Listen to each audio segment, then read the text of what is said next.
Hey, what's going on, guys? It's Greg, and today I'm bringing you a nice little trick that you can use on social media. So if you've been following any of my stuff as far as Teespring goes, then you know that I really push social media, trying to use the free advertising to get free traffic so you're not spending a ton of money on paid ads just to try to get a campaign to sell really well. I've done that in the past, and it is very difficult and adds up quickly. So going along with the social media, here's a little trick that you can use. So let's minimize this and get right into it. So if you come down in your Teespring and you go to promotions, then you can actually add in promo codes. So what we're going to do here is add in a social, I'm just going to call it social media, but you can call this to whatever platform it is. If you're using it on Instagram, you can call this like Instagram discount, something like that.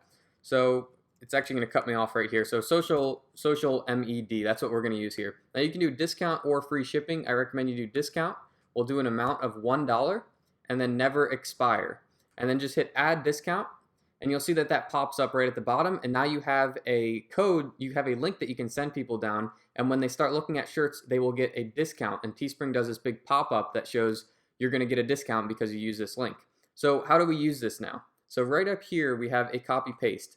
So what this is the new link that you'll use. So copy that, open up a note or anywhere where you can type, and paste it over here, and then take out the promo code and type in yours.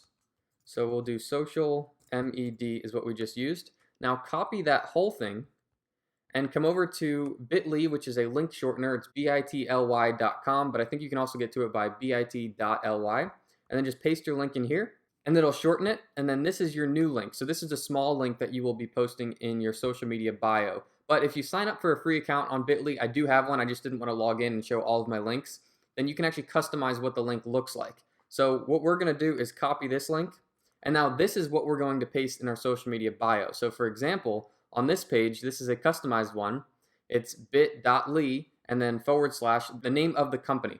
So it's the same link, it's just customized because it's on a free account on bit.ly, so you can change what it says. So now you can say, shop now, use this link for a discount. So it's more incentive for people to come from your social media page to actually click your link and use it. Then when they're looking through shirts and they decide that they click on one, it'll pop up and say, cha-ching, you are eligible for this discount. So it's just another way to get good conversions, to get better conversions, to get people going from your social media to your storefront and then converting more because they have that extra incentive right at the end. I hope that brings you guys some free value. I've got a link to my full Teespring course if you want to see a lot more stuff down in the description. And let me know if you guys have any questions, if you have any specific videos on Teespring you want me to make. Just leave it in the comments and I'll make a whole video for you. Otherwise, I'll see you guys in the next one. If you liked it, give me a thumbs up. Subscribe to the channel if you want to see some more. Take care, guys.